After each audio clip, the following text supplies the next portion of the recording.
Hi students, ముందుగా 8 marks answers సంబంధించిన concept ఈరోజుతో మొదలవుతుంది. సో ముందుగా రియల్ నెంబర్స్ అనే చాప్టర్లో నుండి రెండు మోడల్స్ మనం నేర్చుకుంటే 8 మార్క్స్ ఆన్సర్ మన పాకెట్లో ఉంటుంది. సో 8 మార్క్స్ ఆన్సర్స్ మనం అటెంప్ట్ చేస్తే కనుక 5 ఆన్సర్స్ 5 8 40 మార్క్స్ గెయిన్ చేయొచ్చు. సో అందులో ఫస్ట్ అటెంప్ట్ రియల్ నెంబర్స్ అనమాట. రియల్ నెంబర్స్లో ఓన్లీ 2 మోడల్స్ మాత్రమే ఉన్నాయన్నమాట. అందులో ఫస్ట్ మోడల్లోకి వెళ్ళిపోదాం మనం. First question, prove that √5 is irrational number. √5ని ఇర్రేషనల్ నెంబర్ అని ప్రూవ్ చేయమన్నారు. √5ని ఇర్రేషనల్ నెంబర్ అని ప్రూవ్ చేయటం అనమాట. ఫస్ట్ ఇది ఇర్రేషనల్ నెంబర్ అని ప్రూవ్ చేసే ముందుగా దీన్ని మనం ఏమనుకోవాలి అంటే రేషనల్ నెంబర్ అని అనుకోవాలి. సో ఇక్కడ ఇచ్చిన నెంబర్ ఏంటి?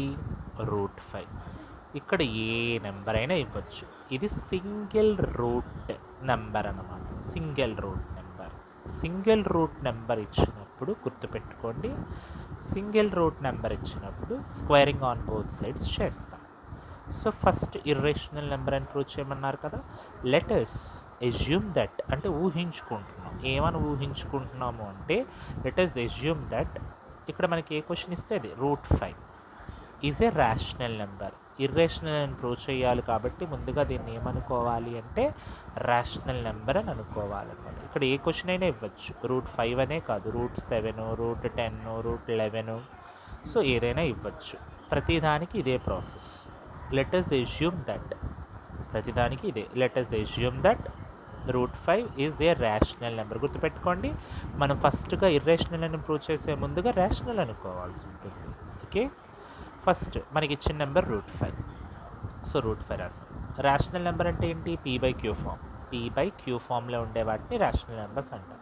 ఇక్కడ PQA ఉండాలని లేదు, ABCD ఏదైనా యువర్ విష్, ఆల్ఫాబెట్స్ ఉండొచ్చు.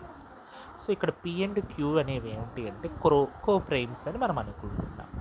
సో సింగిల్ రూట్ ఉన్నప్పుడు మనం ఏం చేయాలి? స్క్వేరింగ్ ఆన్ బోత్ సైడ్స్ చేయాల్సి ఉంటుంది సింగిల్ రూట్ ఉన్నప్పుడు. ఇంకొక మోడల్ వేరే చెప్తాను, అది ముందు ఇది వినండి.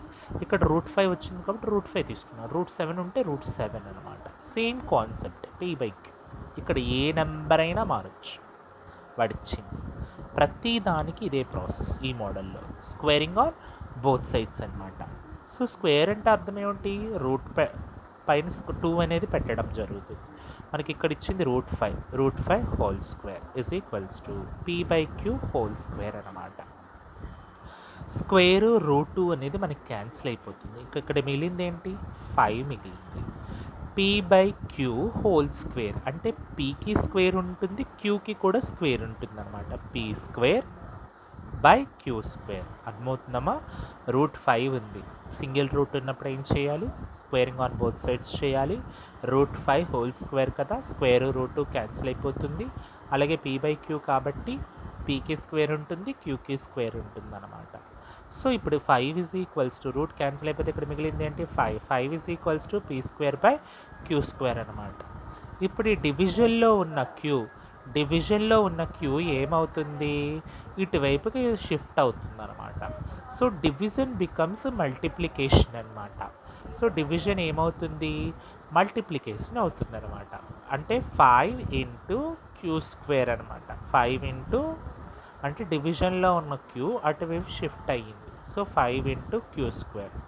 ఇప్పుడు ఇది క్లోజ్ అయిపోయి, అంటే ఇది అటువైపు షిఫ్ట్ అయిపోతే ఇంకా మిగిలింది ఏమిటి? మనకి p ఒక్కటే మిగిలింది. ఇది ఇక్కడికి షిఫ్ట్ అవుతుంది. సో 5 × q² 5q² అనమాట. ఇక్కడ ఏం మిగిలింది మనకి? p² మిగిలింది. సో ఇక్కడ ఈ డివిజన్లో ఉన్న q² అటువైపు వెళ్ళిపోతే ఏమవుతుంది? మల్టిప్లికేషన్ అవుతుంది. So 5 × q² is equals to p². నేను ఆర్డర్లో రాసుకుంటే p² is equals to 5q². అర్థమవుతుందా? ఇక్కడ నెంబర్ ఒక్కటే మారుతుంది. ఇక్కడ 7 రావచ్చు, √7 రావచ్చు, √3 రావచ్చు, వాట్ ఎవర్, సేమ్ ప్రాసెస్. ఇప్పుడు p² ఏమొచ్చింది? p² ఆన్సర్ 5 × q² ఏమవుతుంది? 5q² అనమాట. Therefore p² is equals to 5q² అనమాట. ఇప్పుడు ఇక్కడ ఒక చిన్న లాజిక్ అప్లై చేయాలి. ఇక్కడ ఫస్ట్ ఆల్ఫాబెట్ ఏంటి? p is equals to number is 5. ఒకవేళ ఇక్కడ నెంబర్ 7 ఉంటే 7. ఓకే, ఇక్కడ p 10 ఉంటే 10 అనమాట. ఇక్కడ ఇచ్చిన ఆల్ఫబెట్ ఏంటి? క్యూ కదా మనకి తీసుకుంది. క్యూ ఆఫ్టర్ ఏమొస్తుంది? అందుకే ఇక్కడ యారో సింబల్ పెట్టారు. క్యూ ఆఫ్టర్ ఏమొస్తుంది? ఆర్. అదే మీరు ఏ బై బి తీసుకున్నారనుకోండి సి, ఎక్స్ బై వై తీసుకున్నారనుకోండి జెడ్. ఇలా ఆల్ఫబెట్స్ తీసుకోవాల్సి ఉంటుంది. యాజ్ ఇట్ ఈస్గా first letter is p is equals to 5. Q after what will comes మా క్యూ ఆఫ్టర్ అంటే ఆర్ వస్తుంది అనమాట. So p is equals to 5r అనమాట. 5r. ఇప్పుడు దీనికి మళ్ళీ ఏం చేయాలి? స్క్వేరింగ్ ఆన్ బోత్ సైడ్స్ చేస్తాం. స్క్వేరింగ్ ఆన్ బోత్ సైడ్స్ చేస్తే పీకి square 5r whole square. 5r whole square అంటే అర్థం ఏంటి? 5rని 2 టైమ్స్ రాసుకోవడం. 5r into 5r, 5r into 5r. 5 5s are ఎంత? 25. r ఇంటూ r ఏమవుతుంది? r square. మళ్ళీ ఒకసారి విందాం. ఈ p first letter is p and the number is 5. ఈ నెంబర్ ఎక్కడ నుండి వచ్చింది? మనకి ఇచ్చిన నెంబరే ఇక్కడ వస్తుంది అంతే, దానికి రూట్ ఉండదు అంతే. So q will be q after r వస్తుంది అనమాట. So p square is equals to 5r whole square. 5r whole square అంటే అర్థం ఏమిటి? 5r into 5r. 5 5s are ఎంత? 25. r ఇంటూ r ఎంత? r స్క్వేర్ అనమాట. p square is equals to 25r square అనమాట. So ఇప్పుడు p స్క్వేర్ అంటే ఇక్కడ ఆన్సర్ వచ్చింది చూసారా మనకి. p స్క్వేర్ అంటే ఆన్సర్ ఎంత? p square is equals to 5q square కదా ఆన్సరు. సో ఇక్కడ p స్క్వేర్ అనే బదులుగా, p స్క్వేర్కి బదులుగా మనం ఏం రాస్తాము అంటే 5q స్క్వేర్ రాస్తాం అనమాట. 5q square. 5q square is equals to ఇక్కడ ఎంత వచ్చింది మనకి? ఆల్రెడీ వచ్చింది 25r స్క్వేర్ అనమాట. ఇక్కడ 5 ఇక్కడ 25 ఉంది. అబ్జర్వ్ చేశారా? ఇవి రెండు ఒకే టేబుల్లో క్యాన్సిల్ అవుతుంది. ఏ టేబుల్లో క్యాన్సిల్ అవుతుంది? 5 టేబుల్లో క్యాన్సిల్ అవుతుంది. 5 1s ఆర్ ఎంత? 5. 5 5s ఆర్ ఎంత? 25 అనమాట. So q square is equals to 5r square వచ్చింది. Q square is equals to 5r square. Square అటువైపు వెళ్ళిపోతే ఏమవుతుంది మనకి? రూట్ అవుతుంది. స్క్వేర్ విల్ బికమ్స్ రూట్ అనమాట. So q is equals to root over 5r square. Root over 5r square. ఇక్కడ 5 వేరు, r square వేరు. మనకు ఒక ఫార్ములా ఉంది. Root over a into b is equals to root a into root b అనమాట formula. So root over 5r square ఏమవుతుంది? Root 5 ఒకసారి రాస్తాము, రూట్ r స్క్వేర్ ఒకసారి రాసుకుంటాం. స్క్వేరు రూటు క్యాన్సిల్ అయిపోతుంది. స్క్వేరు రూటు క్యాన్సిల్ అయిపోతే ఇక్కడ మిగిలింది ఏంటి? Q is equals to root 5 into r అనమాట.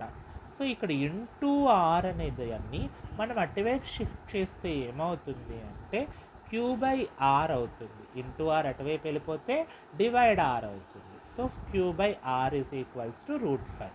అంటే మనకి ఇక్కడ ఆన్సర్ ఏమొచ్చింది? రూట్ వచ్చింది అనమాట. సో రూట్ వచ్చింది కాబట్టి root 5 is equals to q by r. So మనం తీసుకుంది ఏమిటి? ఇర్రేషనల్ నెంబర్ అని అనుకున్నాం. బట్ రూట్ వచ్చేసింది కాబట్టి ఎప్పుడైతే రూట్ వస్తుందో ఇది ఆటోమేటిక్గా ఏమవుతుంది? మనం అనుకున్నట్టుగా రేషనల్ నెంబర్ కాదు, it is irrational number. So hence our assumption is wrong. మనం అనుకుంది తప్పు. ఏమనుకున్నాం? రేషనల్ నెంబర్ అనుకున్నాం కదా, అది తప్పు. బై కాంట్రడిక్షన్ ఫైనల్లీ మనం ఏమి డిసైడ్ చేస్తున్నాము అంటే ఇక్కడ ఏమొచ్చింది? రూట్ 5 అనే నెంబరు ఇర్రేషనల్ నెంబర్ అన్నమాట. అర్థమైందని అనుకుంటున్నాను. మళ్ళీ ఒకసారి చెక్ చేసుకోండి. ఫస్ట్ మనకి ఏ నెంబర్ ఇచ్చారో చూసుకోండి. సో రూట్ 7 రూట్ 11 ఏదో ఒకటి ఇచ్చారు, single root. So single root ఉన్నప్పుడు మనం ఏం చేయాలి? స్క్వేరింగ్ ఆన్ బోత్ సైడ్స్ చేయాలి. Root 5 p by q format rational number అనుకున్నాం కాబట్టి a బై b అయినా తీసుకోవచ్చు. స్క్వేరింగ్ ఆన్ బోత్ సైడ్స్ చేసేసరికి p square by q square వచ్చింది. డివిజన్లో ఉన్నది ఇటువైపు వెళ్తే మల్టిప్లికేషన్ అయ్యింది. సో 5 ఇంటూ క్యూ స్క్వేర్ ఏమవుతుంది? 5q square. p square is equals to అంటే షిఫ్ట్ చేశాను అటు ఇటు, p square is equals to 5q square అనమాట. ఇప్పుడు కేస్ స్టార్ట్ చేస్తే first letter is p and 5 is the number. ఈ 5 అనేది ఏంటి అంటే మనం 5 తీసుకున్నాం, 7 తీసుకుంటే 7 వస్తుంది, 10 తీసుకుంటే 10 వస్తుంది అన్నమాట. క్యూ స్క్వేర్, క్యూ ఆఫ్టర్ ఏమొస్తుందన్న మనకి ఆర్ వస్తుంది. So p is equals to 5r అని మనం తీసుకోవడం జరిగింది. దీనికి కూడా ఏం చేయాలి, స్క్వేరింగ్ ఆన్ బోత్ సైడ్స్ చేస్తాం. P square 5r whole square. 5r whole square అంటే అర్థం ఏమిటి, 5r ఇంటూ 5r అని అంటే 5 into 5 25, 25 into r into r square అనమాట. P square is equals to 25r square. So p square అంటే మనకు already answer వచ్చేసింది, ఏమొచ్చింది 5q square. So 5q square is equals to 25r square అనమాట. ఈ రెండు ఒక టేబుల్లో క్యాన్సిల్ అవుతుంది, 5 టేబుల్లో 5 1s 5 5s. So q square is equals to ఎంత వచ్చింది, 5r స్క్వేర్ వచ్చింది. స్క్వేర్ అటువైపు వెళ్తే ఏమవుతుంది, రూట్ అవుతుంది.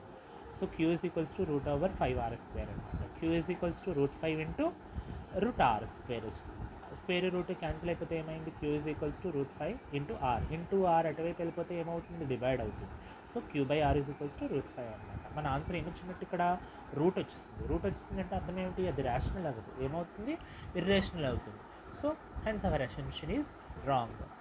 By contradiction root 5 is irrational. ఇప్పటి వరకు మనం సింగిల్ రూట్ సమ్ చేసాం కదా. ఇప్పుడు రూట్తో పాటుగా అంటే రూట్ నెంబర్తో పాటుగా దాని పక్కన ఎక్స్ట్రా యూనిట్స్ ఇవ్వటం జరుగుతుంది అన్నమాట. అంటే ఎక్స్ట్రా యూనిట్స్ అంటే ఏంటి, ఎక్స్ట్రా నెంబర్స్ అన్నమాట. ఇలా ఇచ్చినప్పుడు అంటే 5+2 లేదా 7-3 ఇలా ఏది ఇచ్చినా కూడా రూట్ ఉన్నప్పుడు నెంబర్ విత్ రూట్స్ అనమాట. ఇలాంటివి ఏవి ఇచ్చినా కూడా మనం సోబ్స్ చేయక్కర్లేదు.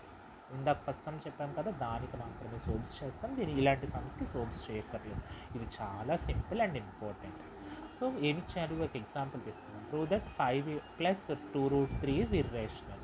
ఒకవేళ సింగిల్ రూట్ ఉంటే స్క్వేరింగ్ ఆన్ బోత్ చేశారు, కానీ ఇక్కడ ఏముంది, √3 పక్కన ఇంకా నెంబర్స్ అంటే యూనిట్స్ ఉన్నాయి కాబట్టి మనము స్క్వేరింగ్ ఆన్ బోత్ సైడ్స్ చేయక్కర్లేదు. So but process is same. అంటే ఇర్రేషనల్ అంటే ఏమిటనుకోవాలి, ఫస్ట్ రేషనల్ అనుకోవాలి. So let us assume that ప్రతిదానికి ఇదే working. Let us assume that 5+2√3 is a rational number, that's it. Rational number అంటే మీ అందరికీ తెలుసు, p/q ఫామ్. అంటే ఇక్కడ a/b అనే తీసుకోవచ్చు. 5+2√3 క్వశ్చన్లో 5+2√3 కదా ఇచ్చాడు. So is equals to p/q. p and q are coprimes. ఇప్పుడు +5 కదా, ఇది +5ని అటువైపు షిఫ్ట్ చేస్తే ఏమవుతుంది, -5 అయిపోతుంది. ఇది ఇప్పుడు ఇక్కడ నుండి స్కిప్ చేస్తాం, అంటే +5 అటువైపు వెళ్ళిపోతే -5 కదా, ఇంకా మిగిలింది ఏంటి, 2√3. So 2√3 is equals to p/q. +5 అటువైపు వెళ్ళిపోతే -5 కదా, 5 కింద ఏమీ లేదు కాబట్టి డినామినేటర్ 1 వేయడం జరిగింది. సో 2√3 అంటే ఏంటి, 2 ఇంటూ √3 అని అర్థం. 5√3 అన్నారు అనుకోండి, 5 ఇంటూ √3. 7√3 అన్నారు అనుకోండి, 7 ఇంటూ √3. 2√2 అన్నామనుకో, 2 ఇంటూ √2. సో 2 ఇంటూ √3 అనమాట. ఇప్పుడు దీన్ని క్రాస్ మల్టిప్లికేషన్ చేద్దాం, అంటే ఎల్సిఎం టైప్. q1s ఎంత, q1s q. p into 1 cross multiplication, p into 1 p minus అంటే పై నుండి కిందకి, అంటే numerator denominator, denominator numerator, numerator denominator, denominator numerator. p into q, ప్రతి సమ్ ఇంతేనా, p into q minus q into 5q. So into 2 అటువైపు వెళ్ళిపోతే ఏమవుతుంది, ఇంటూ బికమ్స్ డివైడ్ అవుతుంది. సో కిందకు వస్తుంది, p1s p minus 5 into q 5q. Into 2 అటువైపు shift అయిపోతే ఏమవుతుంది, divide q. Hence our assumption is wrong. మనం అనుకున్నట్టుగా ఇక్కడ మళ్ళీ ఏం మిగిలింది, అంటే రూట్ వచ్చేసింది. సో మనం మళ్ళీ అనుకుంది అంటే రేషనల్ అనుకుంది కాదు. రేషనల్ అంటే రూట్ ఉండకూడదు, కానీ రూట్ వచ్చింది కాబట్టి ఇది ఏమవ్వాలి, irrational. Hence our assumption is wrong. By contradiction ఇది ప్రతి సమ్కి ఈక్వల్ నాలా సేమ్ వర్కింగ్, ఇక్కడ మాత్రం మారుతుంది అనమాట. వాడు ఏదిస్తే అది వస్తుంది. సో ఈ విధంగా ఇవాళ మనం 8 మార్క్స్ ఆన్సర్స్ ఈ రెండు ఖచ్చితంగా చేసాము అంటే ఒక ఆన్సర్ వస్తుంది. ఈ రెండు మోడల్స్ మనం బాగా నేర్చుకోవాలి. ఒక 8 మార్క్స్ ఆన్సర్ మన పాకెట్లో ఉంటుంది అన్నమాట. ఓకే, అందరికి అర్థమైందని అనుకుంటున్నాను. Thank you.